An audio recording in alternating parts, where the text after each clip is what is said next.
Right sa Juli Wumatek kun mamaru lupuwa gango TV an kono kilwon yani MG tieno matien ya tien yu matek kai nano ka ngera atikilo dirma don pemi balo chawa foyo mo won mamaru lupuwa gango TV amira chak kon ki tungchia mala chuch kon nyeri ni pe ramo mere bene tuchu nye ineno mere nena chi ti tunyange kome so afoyo matek mera Afoy atima bela dit yeah man in en kilwoni any Labert Dickson tiena waika kel cho gango TV it's been a while since ma charo interviewing the way fudong wo better like almost do ma duong ma pe wa kelo the way so utiana waika go tima wo ba kela wo be kong pian awinyu be gitika kelo we manyen so Labert itini atima be afoy nen pa yes bro yeah itika nen mo nya makonya afoy matek diminity ati mo be agin maraj pe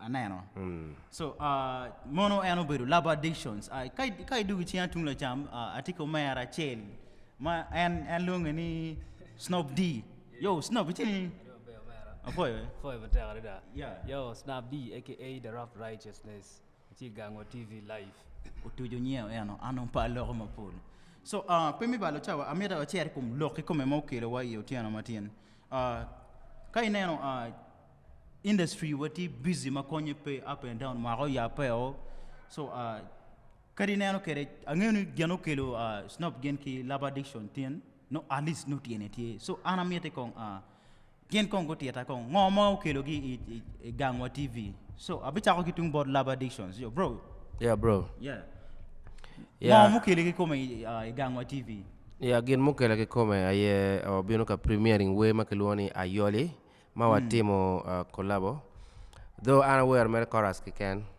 but wa mero tiara Ayoli officially yampa mono we customers nyo fans nyo luakwa gunong Ayoli gubet kere so ma football dog bot Snob D Ayoli ki come Ayoli pian kai winu nying Ayoli that is a name ma nying down so ngomati Ayoli ki come Snob D yero mo gamane mabe pian eno karte ki story ne so Snob and ti one Ayoli ki come mo yero game wa ti yo Snob ya mo ko mera foi pila penyi ni matek total Ayoli kite winyu ki waju ni Ayoli beru nying dano ma nying mo kene no kot kai winyi ya chuli ka ngata ke lo nye ne kot no Ayoli ka Ayoli be no kot so we on Ayoli ti African traditional folk song ma ya beru we te kwaro ti we ma Ayoli beru la cho mo dong amira we la cho pian karo level pa vulo dong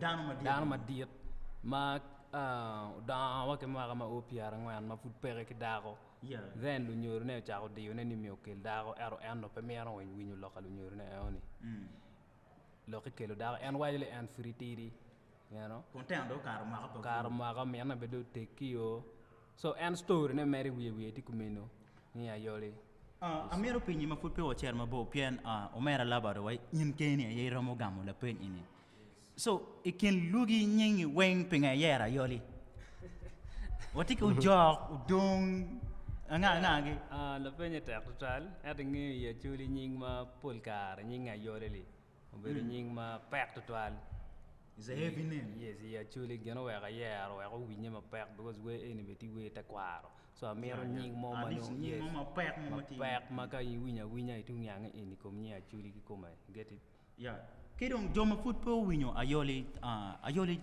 twali wa message ngo Ayoli ngo mati pen Ayoli is a song is not what pe what ya lore kom dano but Ayoli ti we ma Snob D go ribu wi kara chel gen ki Labert Dickson by the way we in da winyo we ni is another class kedi winyo na waje ti story mo ma meet full makai in maro hip hop ki blending aguma gi ngongo in ben ngeu Labert always kita en timo kere teach me mege so production it classic so kita pinyi kere ni ngomo bini wi wera ita ko cho Ayoli okay Ayoli okay Ayoli beru we moma kita wechi chane kita wechi we ati Ayoli beru we matik tekwaro we eno ka wi po we na mo achel ke luono do pa ya we are po do pa ya yes do pa ya eno beru story pa nya ko mo manya ya then story e oni anti luke da ka kelu we mu ken ma ke luone Ayoli so we ini winyi ni Ayoli mabe miro ke winyi ndo do pa ya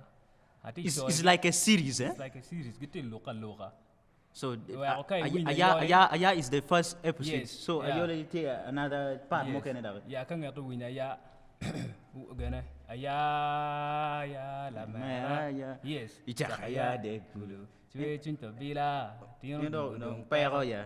Ichakaya de. I remember that song, man. Remember? Yeah, yeah. Yes, kada ka bini winya Ayoli woda winya mabe yana chelle kan ana wuro pipe mol dak chiam ko nen mini dum maka piara bi chel petwer tuyo yan petwer warre ko bel tira mona bidwa ko gana chunya che Wow, wow. do chai carmel wen kamu migi nu to tumuni wen wego en put gano yeni kan pe man kero ni maju miro chak liel imaka nyene tak otmiro lo tiano piel you get it so Yeah, it's a story ma mir tutwal kaki gona go akirti miro chare download win because don't te wako Absolutely. By the way, when a few days ago, American links, and always most of artists in northern Uganda are subscribing to their YouTube channel. So now notifications.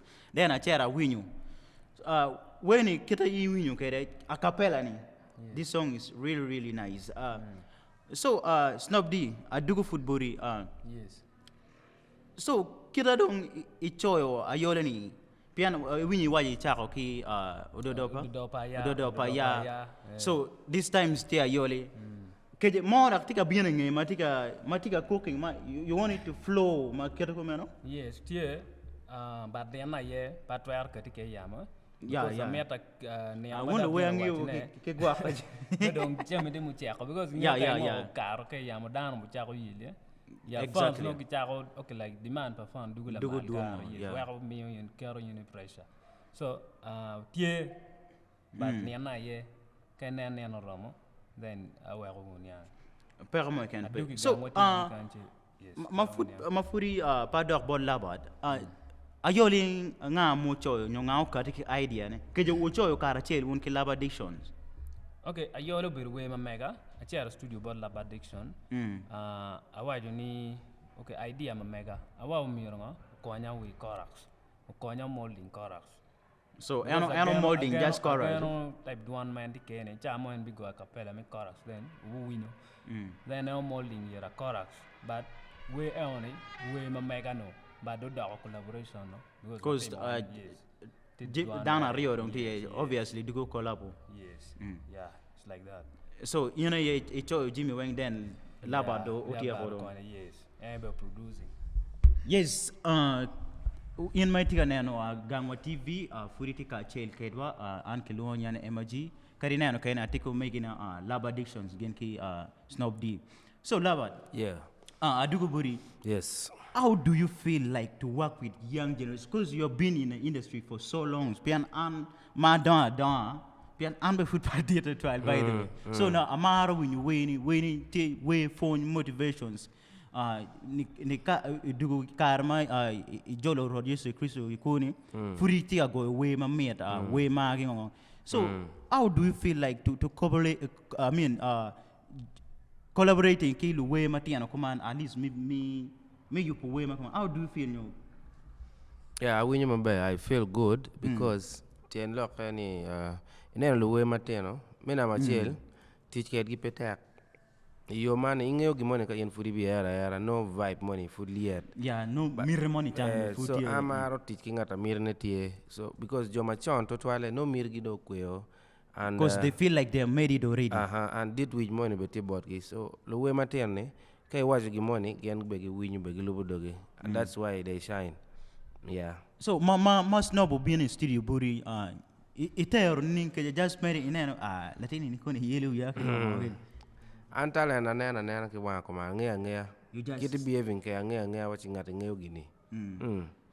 Yes, so nena watching at any talented well mo watch ani ayub chorus back to choir but to just made it peer ning compare boom. Yeah. So kita winyo kera Ayoli an chalo an Ayoli is a nice songs. Kono do mogono ngarumo inti wa kono football winyo. You can go and download all the streaming platform Northern Buzz, Lutune, ki YouTube pa Snob D. So no normal footy ita gangway TV kan no football winyo. So iramo juata ki kong acapella mo mi chorus we ko win kong. Chorus se miat ba.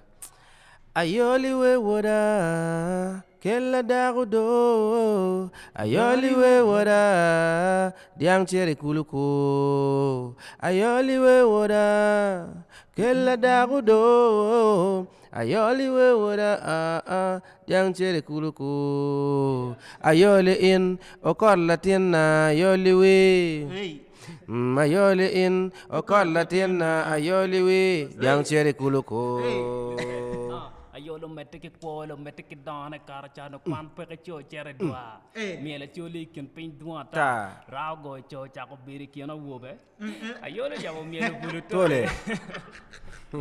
This is so amazing and incredible. You know, iya yum to 12 kainan jomuri industry tika cooperating ke lutian matian at least where northern Uganda industry chero so big. So Labert. Yeah. Tamango mai mio ki luwe mo ne magiti wa ka chani ma they feel like gitika mi way but piti gi pe gi care mo nyo they feel like kaina ni donyi we no rong jimi ne weng no bo mo pian ngo pol kare jomo kane ki waje gini kai donyi industry you have to be with money kono ngo mira team jimi command so tamango mai mi ni jomo ne magi miro joining industry pian always anene maro teach ki lotian pian always following in ma winyo interview mo me wayne it growing down my pole through in so how do you give them advice? Yeah, peti neno we penny jemi weng dong mero chane chamo kene mina machil mero kat chwin mina mario Mer inket chwinyi ma kong kimoni chal miri ma kong mina mario miri bet ki ngej murami gineni madong kilwoni talent. So talent being ni work a constant practice. Kai tiro timo gimon ni kineno wan be poer mani wa ngeyo dong ya. weng Bina wadan duan wa be ngia. We ka we po cha producer mo yu wera na machel. No chwala wani wa chata dange buwa jal wa dange forest. Wadange forest. Dange ma wi wa jal idu be foot pelada duore pe duwe chak. Iwinyo do imwele para wa go hit. You need something from it. Yeah, that is so amazing. Tam eno ken swinyi mi kare meti mo gimoni kidong waro connection be miete.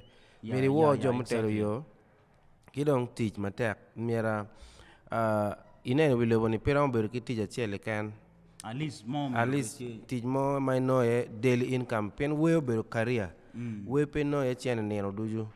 Ero teach mo ma ti neno kiri no ali ba bit kera pa kiri piario don mon ba bon side aso don gori teach be tie we mano ro chulo ki studio in future ka we chair ma match indi ro chamo we be di ro we wa teach anio no don ikema ki we that yeah so mi no teach pe joma tiki families ka inde tiki oti ker madam ping onyak tampen lega pamon ki blessing gibe yapi down yo exactly yeah pe we that chwe chunyu be diet kare ko blocking you yeah man. So Labert like cause you have been in the industry you labor chule ke wayne la diet ka chung romana na nyimi so in 5 years to come how do you see northern industry with this kind of people like Snob gitika bieno kilu we mo kayne magite bieno how do you see in 5 years northern industry bo beru ni inene mwaka bij mi bira nyim kani penyero chi northern Uganda will be taking weo wilobolo that is so amazing dano berka chano Nigeria mucho wilobolo the video you don't go show America show the bar UK go collab with Chris Brown ge and leb Nigeria and Africa so I think no favor and lo bantia do akane kan mai inone cha kokelo ki international artist obi o collabo bo o wa yeto dege chidong moja chidong ngo mai inen way tika gengo northern industry mi don gen ma ana nen tika gengo northern industry mi don ena ye chene petit teaching luwe chene mapol finance ya yelo luwe matak ina mo we ma pa in ko mala kan erwa lela no pa neno gin Exactly, eoni yeah. mnogo No, mogo we take a water in the street. mogo no No wachim go hit madonata. wachimbe pe mir yinya yinya nen so ticket money ma ti group of people money ma go masterminding chiane donyo bot gi kan gitiyo gi talent padano So mono aromo waromo kane nyego. don wakat komeno gen dong chamola gen Ka indi ilor yo money indi mieto don buri. Buri ke kan. Obviously nyego piano kaina ni ngar money succeeding no inbe pebi no gi mama bay. yeah so kind of lago style anoni uno At kiti least- group achiel no Actually, I agree with you because 5 years to come, Kainan were cooperating. Ma pe wa karo nyero in northern industry with this talent. be much Absolutely. So, wa kadu kong boro mayana kong Snob D. Snob, kira dong in waro Ayoli o inini wono mayaro Labert. Fans don't expecting on pian anyang video ne foot pe. Video tika kami keje another audio mo kene tika bino. Ya mo kwa foi ma tek pela pin ma re woni. Now Ayoli gina fans mi ro bek ana ye pelbu tero chabet ma o rio anyim no From video. now? From now no video again no video tie because again video director tia working gene is storyline because no video Yeah. no beru ngom mi ko ngi ko ngato bu directing we nyumot then nan ngom era mo timane. Yeah. Because we made a very good video, minority quality. So we tell like 2 weeks from now. Yes, no video. We be now we try to So fans of me are good bit patience make or video in it. Pian ange video in it should be traditional. yeah. Cause tium kono ngo give one bit traditional. Right. So Snob D, Yeah. inge pangyo awe me chako kere we. I chako we ma mene. Yeah, chao we 2019. Corona. Corona kids. Not like that, but you may come and get it. Yeah. Chao we 2019. 2019. Yes. Yeah, and kiwe na me check when Do do pa yeah. Yeah. So right now I'm taking manager. Yes, taking manager. Wow. Manager. Yes, manager Cleone Tyson. Yeah, big shout out to Tyson. And Tibo, but Kikan wari teach one Kese. Kese designer. Kese designer. Yeah, I know that Yes. guy. Big up to Kese, man. Big up to Kese. Yeah. Choka diet Kenya. You know, and yeah, and Joma wari teach one kwedi. So Kiddo- ang ngayon ni pian itako way 2019 maka big dong. Yes. So beside that ingeo ka at least kay titi magemo no bay na wakira cheti. Bay me na madong ino music. Okay, be man no music kita no kere kita choy kere we na tika lake. Is Yes. changing ni ano kini ano. Ne ano wen kar ke kar ma releasing we mo kene ana ano no No winyo changes pe tie. kana no la la tie kai winyo ki kom we kira no ana chako ke nyo kira ana no kere so mo be ne ano we ko mi atek twini pe biri no mo no tika money kama no dano mero ne. So ingeo Jimmy Wang kira tema no bay na wakira cheti. Yes. So at least no rajmo olo beruti raja ngo ma ino industry ini ma i chake since 2019 Yeah. up to 2025 kidong i overcoming gen kining those problems ki perma ini Yeah, pero me che lene kita firma la baru baru watch ne. locally Pero me lim, you know, financially, pa beru stable total. That's why Jane no beru ka yengi style. And I don't pay me deal lo. Pero yo tieni and lokadano mere. Charge ngo ngage ka furiti la pin di ila ke loko maduong. Si dong and mere in charo in ngan me ngi ngai ti timone ini beru le leng ti mete gi ngai ti timone. And I jemi ma tag mere industry. so tamango me agike mai mio ki fans ma mege kirong luwe mo kene mati industry ini ma foot pe wa loro ma foot pa dok boro mai wala ba Dickson Ya, tam mio ki luwe luar ini watota wono matak. Wa yele wono pa wa kero chunwai kom jami padano. Yele timigi wa ko geng jami lok ma nyero gini because nyero beru gero moma ien dong pa nano geno migi ti ko nano pala wuri. Dinana ana wa ko timo migi dong ngayuni. So lego ne wa tota wono wa tiu matak. Wa timo jami mwa. Kidong bot fans ma mega lego woni chare YouTube channel ma mega share subscribing we manyan tie ko lona Ayoli share 10 comments ye kono mi yo tek twin la we mi yo be courage money la we for material. One love. Big shout out to Kese, design Designer, and yeah, Tyson management. So Labert, look at me agik about Joma Mari Bojo Mamara. kilong fans mamigi. Ki fans. Yeah, and kita watch I will never disappoint. I watch we ma bio. Yeah. So kaya gale mana not ya teach, not ya tell, not ya you but always expect the best From Labert Dickson. Yeah, no be better what Jim be. Kidong be bi yele be me ilu luwat ma nyen makiti abino. Taki That is nyen so- nyo kiri machon. Bien mere ami tam go collabo and panyak pe collabo ginga gini. Because talent matie is too much so anonymous ki pok work no. I job you know work ba chwala lobo. Understand? Mo no chwala petian lok anoni. Me raising talent ki ilo dano ki mi ngech command. So pe lok ma pol tamani umete ki mar wena e yamba mono Single mo kaya la wait here Okay. Doka tiyo. wait here wa be dong dano te ka chamane. So mapata Ayoli Labert betiki we manyen. Yes. Yes, for yin may beri kanena wa Gangwa TV, utiano matiana beri kome ginario Labert Dictions genki Snob D. Ya yum tutual mi Austin gen kagi winyo lok mabejo kuman. So yin may maro Labert, share subscribing, follow in. Yin may maro Snob D, do the same. Yin may maro Gangwa TV, let's do the same. Keep it locked. Catch up. Yeah, big up.